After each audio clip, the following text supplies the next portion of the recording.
युद्ध के 20वें दिन दुनिया को पता चल गया है कि ईरान की ताकत के आगे अमेरिका कुछ भी नहीं है। अमेरिका की मजबूरी को समझिए। अमेरिका ने सारे खाड़ी देशों से अपने सेना को वापस बुलाना शुरू कर दिया है। कतर में जो आज ईरान ने किया वो किसी ने नहीं सोचा था। आज फिर ईरान के सेना प्रमुख ने कहा है कि अगर आप हमारे कमर पर हमला करेंगे, पेट पर हमला करेंगे तो हम भी आपको नहीं छोड़ेंगे। सोचिए, अमेरिका ने हाल ही में तेहरान में बड़े रिफाइनरी को जला दिया था जिसमें इजराइल का भी हाथ था। उसके बाद इजराइल ने ईरान के खर्ग द्वीप पर हमला किया जहां उसका तेल का भंडार है।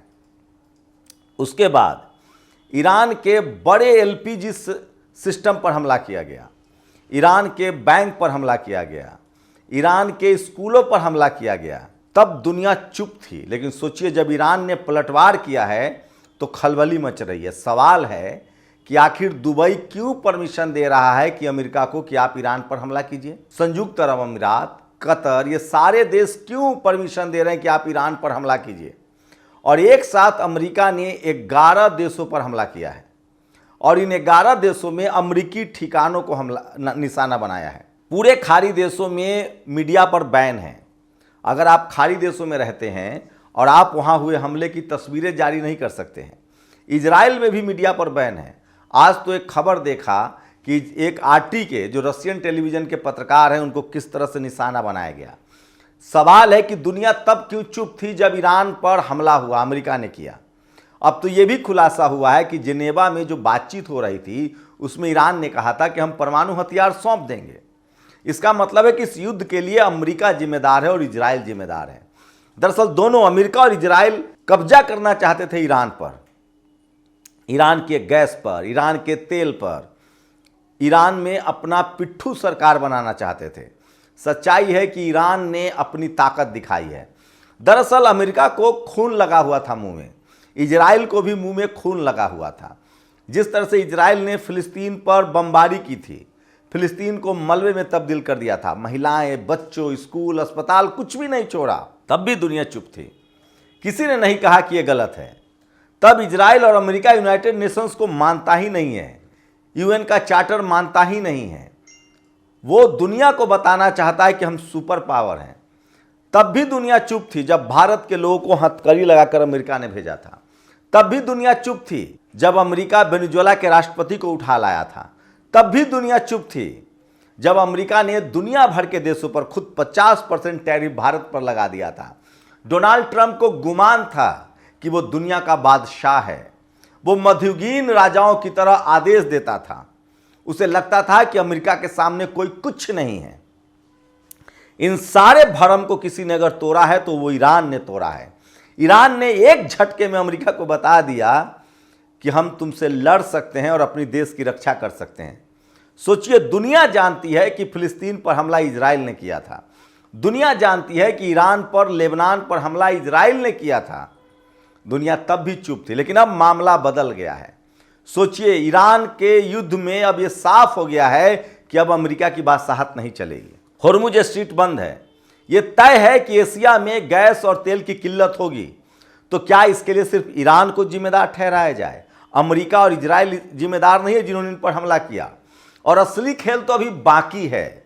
यमन के लड़ाके हुती ने कहा है कि वो अल मंदेब, वो जो रास्ता है अल अदाब मंदेब वाला, जो होर्मुज स्ट्रीट की तरह जिससे यूरोप में गैस और तेल जाता है, हम उसको भी बंद करेंगे और यूरोप और अमेरिका में भी तेल के लिए हाहाकार मचेगा।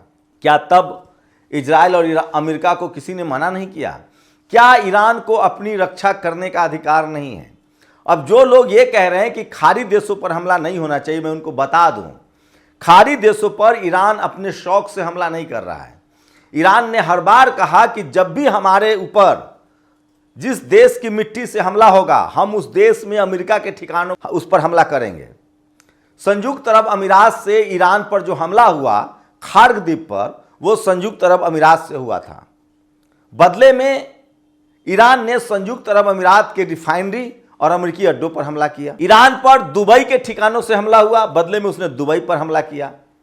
अब कतर के निशाने से ईरान पर हमला हुआ था, तब ईरान ने कतर के एलएनजी पाइपलाइन को उड़ा दिया। तो ईरान कह चुका है कि अगर आप अपने देश का हवाई पट्टी, हवाई क्षेत्र देंगे तो हम भी आप पर हमला करेंगे। इसमें गलत क्या है, आप लोग बताइए, आपकी क्या राय है?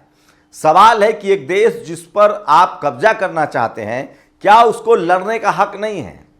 हम भारत के लोग एक इंच मिट्टी किसी को देंगे, चाहे कोई हो दुनिया की ताकत? क्या जब हमारे देश पर आंच आएगा तो इस देश का हर एक नागरिक सड़कों पर निकलेगा, सीमा पर जाएगा, हमारी सेना के साथ खड़ा होगा? यही ईरान के लोग कर रहे हैं। वो अमेरिका का गुलाम नहीं होना चाहते हैं, पिट्ठू नहीं होना चाहते हैं।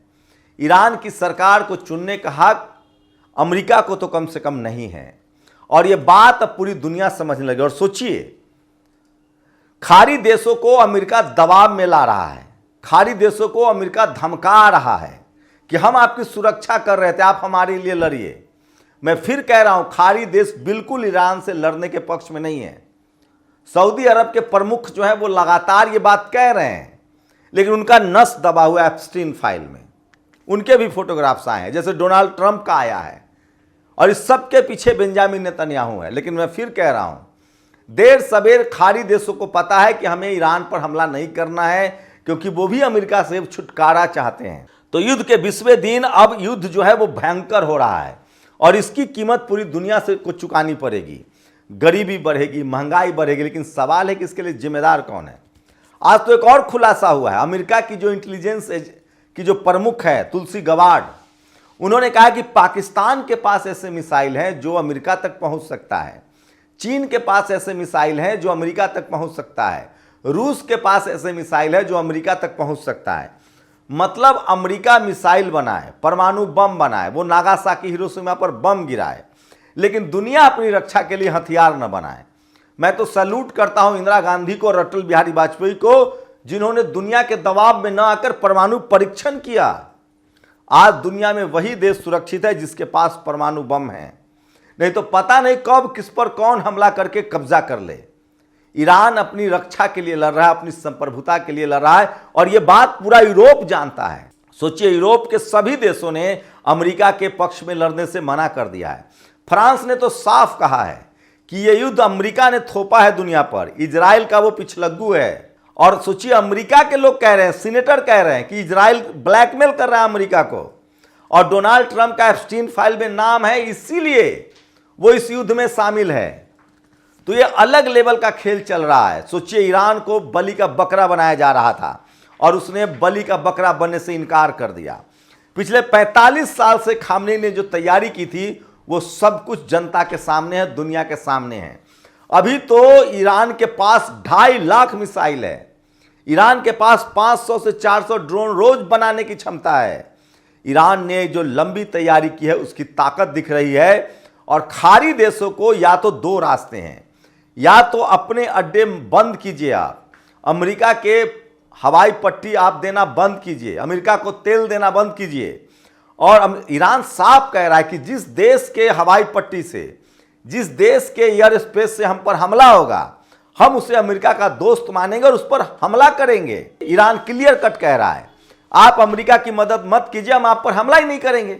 चाहे तेल को निशाना बनाना हो, चाहे गैस को निशाना बनाना हो, चाहे बैंक को निशाना बनाना हो, यह सारा खेल इजराइल ने शुरू किया है। दरअसल इजराइल और अमेरिका की अभी भी कोशिश है कि किसी भी तरह से ईरान पर खाड़ी देश जो 9 देश है वो हमला करें इससे पहले, ताकि हमें लड़ना ना पड़े। दरअसल अमेरिका की कोशिश थी कि हम तेल पर भी कब्जा कर लेंगे, खाड़ी देशों के तेल पर हमारा कब्जा है, ईरान के भी तेल पर कब्जा करेंगे और साथ में हम हथियार भी बेचेंगे। खाड़ी देश जब ईरान से लड़ेंगे तो हथियार चाहिए उनको। तो अमेरिका डबल गेम खेल रहा था कि तेल पर भी कब्जा करेंगे, अपना हथियार भी बेचेंगे और अमेरिका को और धनाढ़ बनाएंगे। लेकिन इस बार सारा गेम फेल हो गया है। न अमेरिका का हथियार कारगर है, न लोग अमेरिका का हथियार खरीद चाहते हैं, और न वो ईरान पर कब्जा कर पाएगा। एक ईरान ने 10 से 11 देशों को आज़ाद करा दिया है। अमेरिका के पेट्रो डॉलर इकोनॉमी ध्वस्त हो गई है। 1 लाख करोड़, सोचिए 1 लाख करोड़ 20 दिन में अमेरिका का खर्च हुआ है। और नतीजा क्या निकला उसके आधुनिक वायु रक्षा प्रणाली थार की पोल पट्टी खुल गई है। उसके फाइटर प्लेन्स रिफ्यूलिंग जो प्लेन है और फाइटर प्लेन्स उसकी पोल पट्टी खुल गई है। अमेरिका की बादशाहत को धक्का लगा है और इन सब चीज़ों के बीच इजराइल का नक्शे से खत्म होना तय है। सवाल है कि ईरान अपनी संप्रभुता के लिए लड़ रहा है। अमेरिका ने उस पर हमला किया, ईरान अपने बचाव के लिए अमेरिकी ठिकानों पर हमला कर रहा है और इसकी कीमत दुनिया को भी चुकानी पड़ेगी। सवाल है कि दुनिया को अमेरिका और इजराइल से भी सवाल पूछना चाहिए या नहीं। आप लोग अपने कमेंट करके जरूर बताएं। शुक्रिया। नेशनल दस्तक की आपसे गुजारिश है कि अगर इसको बचाना चाहते हैं तो नेशनल दस्तक को सब्सक्राइब करने के लिए रेड कलर के सब्सक्राइब बटन को दबाएं, फिर बेल आइकन की घंटी दबाएं। नेशनल दस्तक को बचाने के लिए बहुत जरूरी है कि हर खबर को शेयर करें, लाइक करें, कमेंट जरूर करें।